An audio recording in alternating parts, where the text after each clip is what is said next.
Hello, friend. सदियों से ज्यादातर इंसान पृथ्वी के उत्तरी गोले में ही बसे हैं। पृथ्वी के ज्यादातर देश और कॉन्टिनेंट्स भी अर्थ के उत्तरी ग्लोब में ही है। ये बात तब की है जब यूरोपीय अभ्यासकर्ताओं को ये नहीं पता था कि पृथ्वी के दक्षिणी गोले में क्या है। तब ना एंटार्क्टिका की खोज हुई थी, ना ऑस्ट्रेलिया की और ना ही न्यूजीलैंड की। और इसलिए उस वक्त सदियों से ऐसा माना जाता था कि पृथ्वी के उत्तर गुप्त था। ये देश और वहाँ के लोग हजारों सालों तक दुनिया से अछूते रहे। और फिर अचानक कैप्टन जेम्स कुक नाम के एक ब्रिटिश यूरोपियन ने इस नई दुनिया की ओर कदम रखा और उसने वहाँ जाकर अपनी आंखों के सामने देखी एक नई दुनिया, जहाँ पर बसते थे अजीब लोग और बहुत ही अलग प्राणी। कैप्टन जेम्स कुक जब इंग्लैंड से निकला तब पहली बात तो ये कि तब वो टेरा ऑस्ट्रेलिस इनकॉग्निटा की खोज में नहीं निकला था। इंग्लैंड की नेवी ने कैप्टन जेम्स कुक को एंडेवर नाम का एक समुद्री जहाज दिया था और कैप्टन जेम्स कुक को किसी और आशय से ही भेजा गया था। दरअसल साल 1769 के जून महीने में सूर्य के बीच शुक्र ग्रह का ट्रांजिट होने वाला था। ट्रांजिट मतलब दोस्तों सूर्य और पृथ्वी के बीच बुध और शुक्र जब आते हैं और सूरज के बीच से वो एक काले टपके की तरह जाते हुए दिखाई देते हैं, इस दृश्य को ट्रांजिट कहते हैं, जिसे हिंदी में यामयोत्तर गमन भी कहते हैं। और शुक्र ग्रह का ये ट्रांजिट पृथ्वी से हर 243 साल में 2 बार ही दिखता है। उस समय के अभ्यासकर्ताओं के पास भी ग्रहों की दूरी का और उसके भ्रमण का सटीक कैलकुलेशन था और इसलिए ये जानना कि ये कहां से दिखेगा और कब दिखेगा ये बहुत ही आसान था। साल 1769 के जून महीने में शुक्र का ये ट्रांजिट दक्षिण प्रशांत महासागर के ताहित टापुओं पर से दिखने वाला था, ये खोजकर्ता जानते थे। दोस्तों दरअसल इस ट्रांजिट के अभ्यास से वैज्ञानिक सूर्यमंडल के ग्रहों के बीच की दूरी जानना चाहते थे और खगोल विद्यों के बीच उस समय सिर्फ 6 ग्रहों का ही अस्तित्व था। उस समय में यूरेनस और नेपच्यून ग्रह की खोज नहीं हुई थी और प्लूटो नाम का वामन ग्रह भी खोजा नहीं गया था।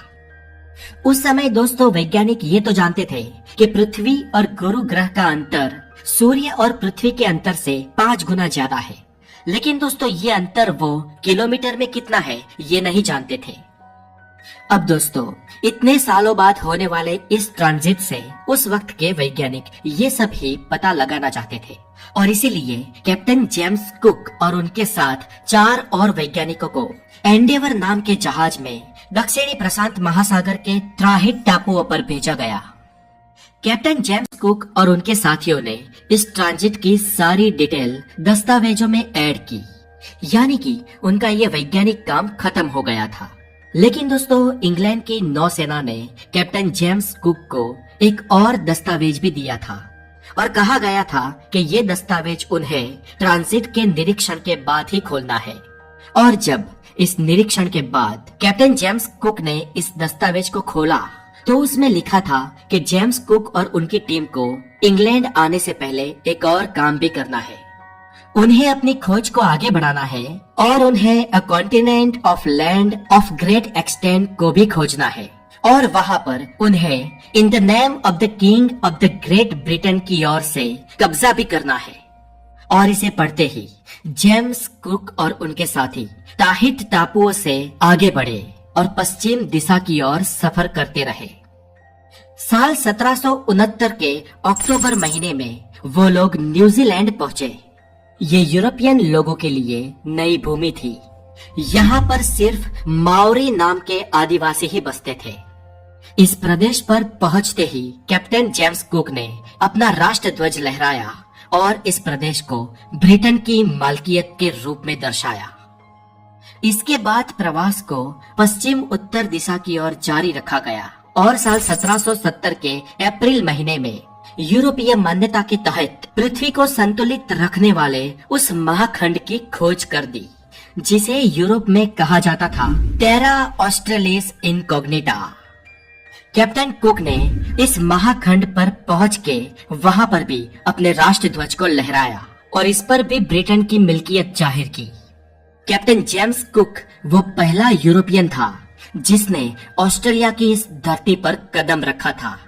लेकिन फिर भी दोस्तों, कैप्टन जेम्स कुक ऑस्ट्रेलिया की इस विशाल भूमि का सबसे पहला खोजक नहीं था, क्योंकि आज से करीब 50,000 साल पहले एशिया के एबोरिजिनिस यानी कि एशिया की आदिवासी जनजाति पहले ही ऑस्ट्रेलिया पहुंच चुकी थी। जी हाँ दोस्तों, आज से करीब लाखों साल पहले प्लाइस्टोसिन नाम के आखिरी हिमयुग की शुरुआत के बाद विषुववृत्त के समुद्र का पानी भी बर्फ की मोटी चादर बन गया था और सागर का पानी मोटी पपड़ी बनकर करीब 100 मीटर से भी नीचे सरक गया था। और इसके चलते बहुत बड़ी तादाद में समुद्र जल के नीचे दबी जमीन अब खुले आसमान में आ गई थी और इस वजह से अग्नि एशिया और ऑस्ट्रेलिया के बीच एक भूमिगत सेतु बना था। दोस्तों, वैज्ञानिक मानते हैं कि ये सेतु अखंड नहीं था। यहाँ पर कई कई जगह पर बर्फ की पतली चादर या पानी भी था, लेकिन एक लैंड से दूसरे लैंड के बीच की दूरी बहुत ज्यादा नहीं थी।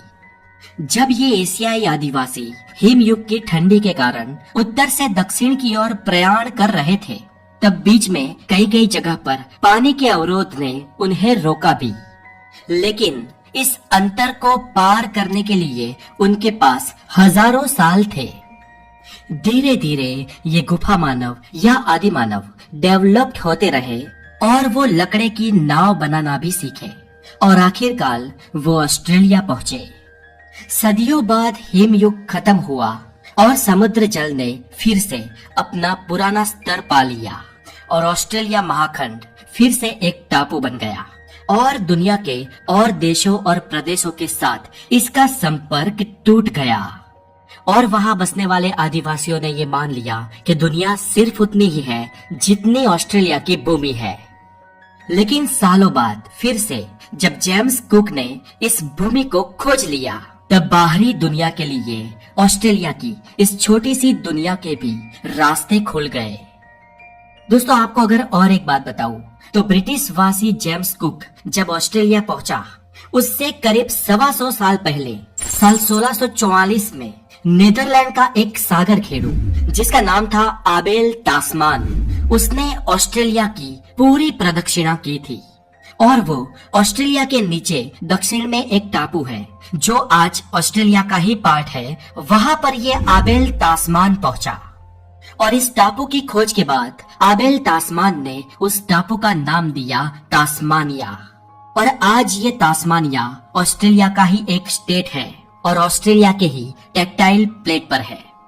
तो फिर इस हिसाब से तो आबेल तास्मान ने जेम्स कुक से पहले ऑस्ट्रेलिया की खोज की थी। लेकिन फिर भी दोस्तों, भूतकाल में अगर और पीछे जाया जाए तो ना आबेल तास्मान ऑस्ट्रेलिया का पहला खोजी था और ना ही जेम्स कुक ऑस्ट्रेलिया पर पहुंचने वाले सबसे पहले अग्नि एशियाई आदिवासी लोग थे। अब जेम्स कुक की बात करें तो वो ऑस्ट्रेलिया की खोज के बाद ब्रिटेन गया और वहां से उसके खोजे हुए रास्ते से कई और ब्रिटिश ऑस्ट्रेलिया आने लगे। इन्होंने ऑस्ट्रेलिया को अपनी कॉलोनी बना लिया। हालांकि ब्रिटिश लोगों ने ब्रिटेन की मेन भूमि से तड़ीपार किए हुए गुनेगारों को ऑस्ट्रेलिया में बसाया। इससे पहले ब्रिटेन इन गुनेगारों को अमेरिका भेजता था, लेकिन जैसे ही अमेरिका ब्रिटिशरों से आजाद हुआ, ब्रिटिशरों ने अपने इन गुनेगारों को ऑस्ट्रेलिया भेजना शुरू कर दिया। आज भी दोस्तों ऑस्ट्रेलिया का हर 4 में से 1 नागरिक ऐसा है जिसका पूर्वज अपराधी था। शुरुआत में तो दोस्तों ब्रिटिश अपराधियों को ही ऑस्ट्रेलिया भेजा जाता था, लेकिन जैसे ही साल 1851 के बाद ऑस्ट्रेलिया में सोने की खानों का पता चला, ब्रिटेन से आम लोग भी सोने से आकर्षित होते हुए ऑस्ट्रेलिया आने लगे। अब तक तो लोग मजबूरी में यहाँ आते थे, लेकिन अब लोग लालच के कारण भी ऑस्ट्रेलिया आने लगे और धीरे धीरे ऑस्ट्रेलिया में खेती और भेड़ पालन का व्यवसाय भी विकसित होने लगा। ब्रिटिशरों ने धीरे धीरे ऑस्ट्रेलिया में रहने वाले आदिवासियों का खात्मा करना शुरू कर दिया। जैसे ही दोस्तों यूरोपीय लोगों ने अमेरिकी ओरिजिन रेड इंडियंस का सफाया कर दिया था, वैसा ही काम ब्रिटेन ने ऑस्ट्रेलिया के आदिवासियों के साथ करना शुरू कर दिया। शुरुआत में तो अंग्रेजों ने ऑस्ट्रेलिया की दक्षिण भूमि में न्यू वेल्स नाम के एक स्टेट की स्थापना की थी, लेकिन जैसे जैसे वो अंदर जाने लगे, उनका वहाँ के लोकल मूल निवासी आदिवासियों से सामना होता रहा। लेकिन ये आदिवासी अंग्रेजों के सामने नहीं टिक पाए। ऊपर से उनकी इम्यूनिटी भी बहुत वीक थी और यूरोपियन लोग अपने साथ बहुत सारे रोग भी लेकर आए थे, जैसे कि स्मॉल पॉक्स। स्मॉल पॉक्स ने तो इन मूल निवासी आदिवासियों का निकंदन निकाल दिया। ऊपर से अंग्रेजों ने अपने आधुनिक हथियारों से इन आदिवासियों का खात्मा बुला लिया और आज ऑस्ट्रेलिया के इन मूल निवासियों की तादाद ऑस्ट्रेलिया में ही बहुत ही कम है। हालांकि सालों बाद पिछले कुछ वर्ष पहले ही ऑस्ट्रेलियन गवर्नमेंट ने वहां पर बसने वाले आज बचे कुचे कुछ आदिवासी, जिन्हें एबोरिजिनिस या एबोरिजिनियल कहा जाता है, उनसे ऑफिशियली इस बात के लिए माफी भी मांगी थी। दोस्तों 19वीं सदी के अंत की बात करें तो साल 1891 में ऑस्ट्रेलिया के 6 राज्यों ने मिलकर एक संघ बनाने की सोची और बनाया भी। और इसके करीब 10 साल बाद यानी कि 1 जनवरी 1901 को यानी कि 20वीं सदी की लगभग शुरुआत में ही New South Wales, Tasmania, Victoria, Queensland, South Australia और वेस्टर्न ऑस्ट्रेलिया, इन 6 राज्यों ने मिलकर एक ऑस्ट्रेलियाई फेडरेशन की स्थापना की, जिसे ब्रिटिश पार्लियामेंट ने अपनी मान्यता भी दी। लेकिन दोस्तों ये स्वतंत्रता बस एक नाम की ही थी, क्योंकि विदेश नीति जैसे इम्पोर्टेंट इश्यूज पर अभी भी ब्रिटेन का ही राज था। और दोस्तों ऑस्ट्रेलियन लोग ये मानते थे कि ये उनके लिए जरूरी भी था, क्योंकि उस वक्त ऑस्ट्रेलिया नया नया देश बना था और ब्रिटेन एक महासत्ता हुआ करता था। ब्रिटिश और आगे चलकर 3 मार्च 1986 को ऑस्ट्रेलिया ब्रिटेन के शिकंजे से पूर्णतः आजाद हो गया। अब दोस्तों एंड में आपके नॉलेज में बढ़ोतरी करने वाली एक बात, ऑस्ट्रेलिया का नेशनल एनिमल है कैंगरू और बहुत सारे लोग इसके नाम के पीछे एक स्टोरी को मानते हैं। कहा जाता है कि कैप्टन जेम्स कुक जब ऑस्ट्रेलिया की धरती पर उतरे थे, तब थोड़े दिनों बाद उन्होंने इस एनिमल को देखा था और उन्होंने इस प्राणी को देखते ही एक लोकल आदिवासी से पूछा कि व्हाट इज दिस, ये क्या है? और उस ऑस्ट्रेलियन आदिवासी ने जवाब दिया कैंगरू। और इस कैंगरू नाम को बतौर एक एनिमल के नाम के तौर पर जेम्स कुक ने डायरी में नोट किया। और बाद में एक ब्रिटिश स्टोरी प्रचलित होती है जिसमें कहा जाता है कि उस लोकल आदिवासी को इस एनिमल के बारे में नहीं पता था, इसलिए उसने अपनी भाषा में जवाब दिया कि आई डोंट नो। और इस आई डोंट नो को कैंगरू के रूप में जेम्स कुक ने लिखा। लेकिन बाद में इस स्टोरी पर दोस्तों रिसर्च हुई और रिसर्चर ये मानते हैं कि उस व्यक्ति ने अपनी भाषा में आई डोंट नो नहीं कहा था, लेकिन ब्लैक एनिमल कहा था। जैसे कि ब्लैक कैंगरू को ऑस्ट्रेलिया के मूल आदिवासी गुंगुरू बोलते थे और कैप्टन कुक ने इस गुंगुरू को ही अपभ्रंश करके कैंगरू कर दिया और आज इसका नाम कैंगरू पड़ गया है। हालांकि दोस्तों ये ऑस्ट्रेलिया का नेशनल एनिमल इसलिए है क्योंकि माना जाता है कि कैंगरू कभी पीछे नहीं चल सकता, वो आगे ही चलता है। इसलिए ऑस्ट्रेलिया का विकास भी हमेशा आगे ही रहे इस प्रतीक के रूप में। और ये प्राणी आमतौर पर ऑस्ट्रेलिया में ही पाया जाता है, ये ऑस्ट्रेलिया का ही नेटिव है, इसलिए कैंगरू को ऑस्ट्रेलिया का नेशनल एनिमल बना दिया गया है।